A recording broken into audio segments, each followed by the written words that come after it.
দেখেন, বিএনপির একের পর এক ধাক্কা। এইমাত্র টেলিভিশনে যে স্কল, কুমিল্লা ৪ আসনে মঞ্জুল আহসান মুন্সী একেবারে শেষ ধাপ সুপ্রিম কোর্টের আপিল বিভাগ থেকেও খারিজ হয়ে গেল। তার মানে তিনি নির্বাচন করতে পারবেন না।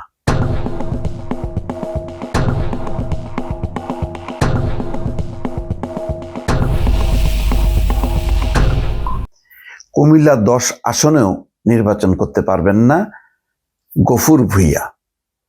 সেখানে ভাগ্য ভালো মোবাশ্বের আলম ভূঁইয়া নামে আরেকজন ছিলেন, তিনি পারবেন। দুজনের বিরুদ্ধে অভিযোগ ছিল ঋণ খেলাপির। সেখানে যে গফুর ভূঁইয়া তিনি পারছেন না, কিন্তু ওই মোবাশ্বের আলম ভূঁইয়া তিনি পারবেন। আপিল বিভাগের ১০ আজকে কুমিল্লা ১০ এবং ৪-এর ব্যাপারে পরিষ্কারভাবে জানিয়ে দিল মঞ্জুল আহসান মুন্সী। দেবিদ্বার সম্ভবত সেখানে তিনি পারবেন না। সেখানে বিকল্প কোনো প্রার্থী না থাকায় এই আসনে একেবারে শূন্য গেল। হাসনাত আবদুল্লাহর জন্য সুখবর, বিএনপির জন্য দুঃসংবাদ। এই কারণে যে এখানে যদি বিএনপির আরেকজন প্রার্থী দিয়ে রাখতো তাহলে কিন্তু সেটা কাভার করতে পারতো, যেটা গফুর ভূঁইয়াকে পারেনি। গফুর ভূঁইয়ার ক্ষেত্রে পারেনি, কিন্তু মোবাশ্বের আলম ভূঁইয়া কুমিল্লা ১০ তিনি নির্বাচন করতে পারবেন। এই ঘটনা প্রমাণ করে আরেকটা দেখায় আপনাদেরকে। পাশাপাশি একই অবস্থা কিন্তু বগুড়া ১ আসনে বিএনপির প্রার্থী কাজী রফিক ঋণ খেলাপি সাব্যস্ত না করতে কাজী রফিকের পক্ষে দেওয়া হাইকোর্টের রায় বাতিল করেছে আপিল বিভাগ। এতে আবারও ফার্স্ট সিকিউরিটি ইসলামী ব্যাংকের একজন খেলাপি গ্রহীত হলেন। বগুড়া ১ আসন সারিয়াকান্দি সোনাতলা আসনে বিএনপির আলোচিত এই প্রার্থী। এর আগেও এক্সিম ব্যাংকের ৭৬৫ কোটি টাকার ব্যাংক খেলাপি হিসাবে রায় দিয়েছিল হাইকোর্টের আপিল বিভাগ। এই নিয়ে বেসরকারি এই দুই ব্যাংকের খেলাপি গ্রহীতা হিসেবে বিবেচিত হলেন বিএনপির এই প্রার্থী। নির্বাচনী আইন অনুযায়ী তিনি প্রার্থী হিসাবে অবৈধ হলেন।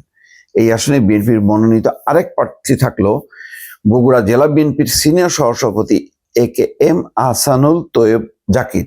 এতে প্রার্থী দেওয়ার ক্ষেত্রে দল হিসেবে ঝুঁকিমুক্ত থাকলো বিএনপি। তার মানে কোনো রকমে বাঁচলো।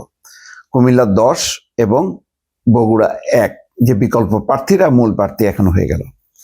কথা হলো, যিনি মূল প্রার্থী হবেন সেই ক্ষেত্রে যথেষ্ট পরিমাণ বিচার বিশ্লেষণ, তার বিএনপি তো একটা বড় দল, তার আইনজীবীদের কমিটি আছে, এই এবং আরো ভাবে যদি যাচাই বাছাই বিএনপি প্রাথমিকভাবে করতো যে আসলে সে প্রার্থী হিসেবে যোগ্য কিনা, তার ঋণ খেলাপির অভিযোগ আছে কিনা, তাহলে আজকে দেখেন এই বিপর্যয় হতো না। কারণ এবারের নির্বাচনটা গুরুত্বপূর্ণ। আমি জানি না কতখানি গুরুত্ব হিসেবে নিয়েছে বিএনপি, নিশ্চয়ই নিয়েছে, কিন্তু তাদের মধ্যে এক ধরনের মানে শুরুতে খুবই ওভার কনফিডেন্স, যে মানে ধানের শীষ নিয়ে দাঁড়াইলেই সে জিতবে।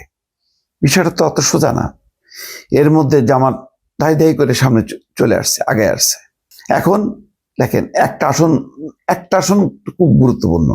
১০১টা আসন মানে মনে করেন ১,০০০ কোটি টাকার সমান দাম। কথা বললাম, হয়তো আরো বেশি হইতে পারে, কারণ ক্ষমতায় না থাকার জন্য একটা আসনই যথেষ্ট।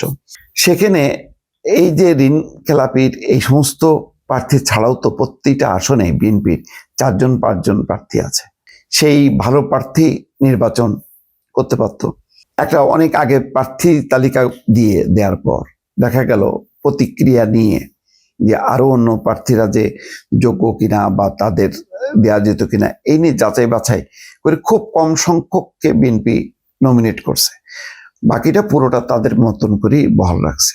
আরো যদি ভালোভাবে যাচাই বাছাই করে যাদের সত্যিকার অর্থে কন্ট্রিবিউশন আছে, যে জিতে আসলে দলের ভালো হবে, এরকম বাছাই করলে আমার ধারণা যে আরো ভালো হতো। তাহলে এই যে এই সমস্ত ভেজাল জিনিসগুলো বিএনপিকে আজকে ক্যারি করতে হতো না। আজকে দেখেন, অন্তত ৩টা আসনের কথা বললাম, কুমিল্লা ৪, কুমিল্লা ১০ এবং বগুড়া ১। তার মধ্যে একটা একেবারেই শেষ, মঞ্জুল আহসান মুন্সী নাই, তার অন্য দুইটাতে বিকল্প প্রার্থী ছিল বলে বেঁচে গেছে। কথা হলো, এত বড় দল হিসাবে বিএনপি কেন এই ভুল করবে? এটা হচ্ছে আমার প্রশ্ন, দর্শক।